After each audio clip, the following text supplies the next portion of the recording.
Então vamos retomar agora, meus amigos. Nós estávamos falando então das formas de manifestação do próprio autor. Falamos então do que pode ser alegado pelo réu em sede de contestação.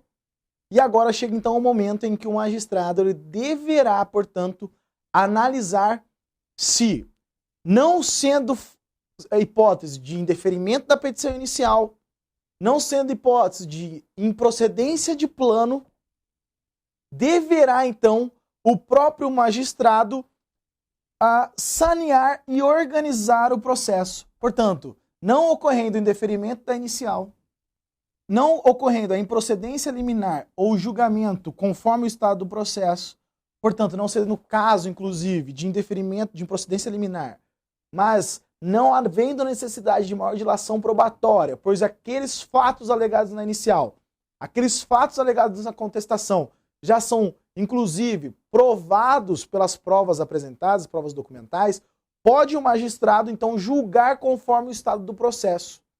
Nesta situação aqui, então, não sendo qualquer uma dessas três hipóteses, deverá, então, o magistrado sanear e organizar o processo. Então, nós saímos da fase de postulação e entramos na fase do saneamento do processo. Vejam, com o novo Estatuto Processual, essa fase de saneamento ela ganha grande importância, porque de fato aqui ela começa a ganhar maior corpo, maior estrutura no próprio desenvolvimento do processo. Aqui de fato nós veremos uma maior atuação das partes e do próprio magistrado em delimitar quais são as questões que estão de fato em litígio, não é? Quais são as questões que estão de fato em conflito entre as partes. Isso que vai ser extremamente importante. Então diz lá, ao sanear o processo, deverá o magistrado resolver questões pendentes. Portanto, se tiver ainda alguma irregularidade procedimental, deverá o magistrado determinar que a parte, então, cumpra e resolva esse vício procedimental. Deve o magistrado, no último momento para realizar isso, exatamente aqui na fase do saneamento, delimitar as questões de fato que exigirão dilação probatória, especificando quais serão as provas admitidas. Então aqui é o momento em que o magistrado, inclusive, para formar a sua própria convicção, ele vai determinar quais são os fatos que merecem maior dilação probatória e quais são os fatos que não precisam mais de dilação probatória, porque as provas já juntadas na inicial ou na contestação já são suficientes. Aqui, então, cabe ao magistrado indicar esses fatos. Vejam, essa é uma das grandes inovações promovidas pelo novo Estatuto Processual, que é a definição da distribuição do ônus da prova. Nós não temos, então, agora, nós temos um sistema, claro, vai ter um sistema que vai indicar a princípio quem terá o ônus de produção da prova, mas pode o magistrado distribuir de forma dinâmica o ônus da prova.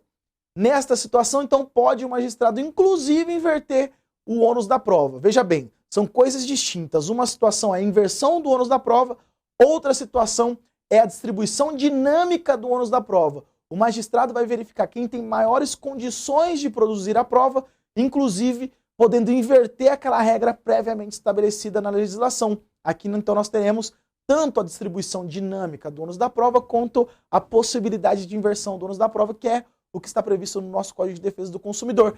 Isso é apresentado aqui, então, no nosso próprio Estatuto Processual, Civil, ok? Vem o legislador e reconhece que cabe, então, ao magistrado verificar quem tem as melhores condições, não é, de estabelecer, de produzir a prova, e vai, então, o magistrado fixar isso de imediato na fase de saneamento. Delimitar, então, as questões de direito relevantes também e designar, se for necessário, audiência de instrução e julgamento. Claro, quando for necessária a dilação probatória, então o juiz ele vai determinar então a realização dessa audiência de instrução e julgamento. Se não for necessária a dilação probatória, porque os documentos apresentados já são suficientes para indicar as provas dos fatos, o juiz então ele tem que julgar de acordo com o estado do processo.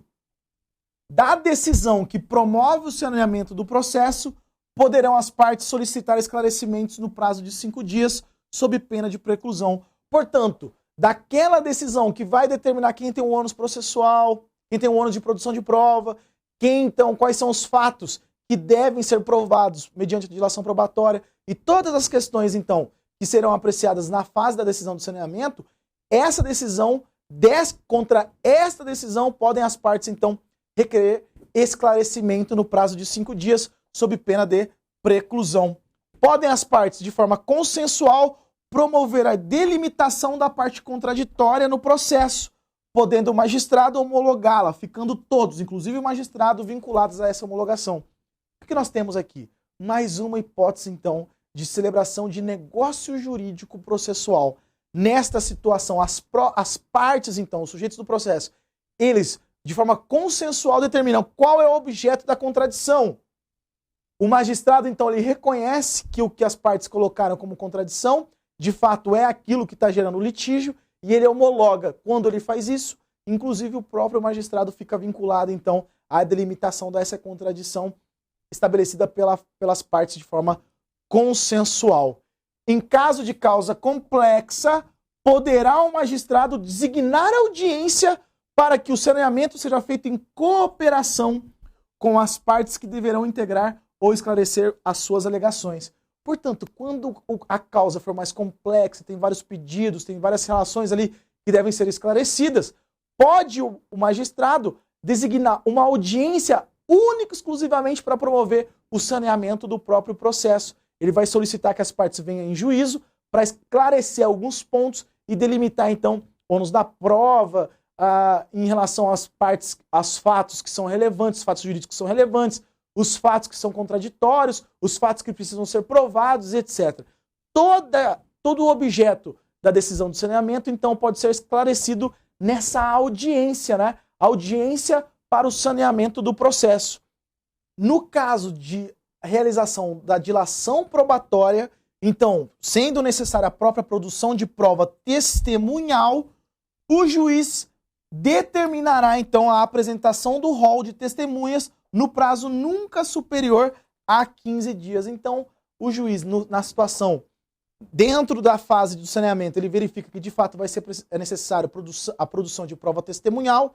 O juiz vai determinar, então, a apresentação do rol de testemunhas num prazo nunca superior a 15 dias. E veja, o número de testemunhas nunca será superior a 10, sendo garantido o número de 3 para cada fato. Para cada fato será permitido apresentar 3 testemunhas, sendo que o total de testemunhas nunca pode ser superior a 10. Entretanto, poderá o magistrado limitar o número de testemunhas, levando em consideração a complexidade do caso. Então veja, o número nunca pode ser superior a 10, pode inclusive o magistrado reduzir esse número de testemunhas, levando em consideração a complexidade do caso. Vale ressaltar aqui 2 situações. Primeiro, que as provas são destinadas à formação do próprio magistrado, entretanto, as provas a serem produzidas não são do magistrado. As provas pertencem ao processo. Vale considerar ainda que a própria jurisdição ela não se exaure no magistrado. A jurisdição ela pode continuar na fase recursal, inclusive podendo os desembargadores analisar as provas dos autos. Portanto, é necessário aqui, de fato, garantir a ampla defesa às partes. Elas podem, então, de fato, apresentar até 3 testemunhas para cada fato, mas aí, então, vai caber ao magistrado a possibilidade de delimitação dessa matéria.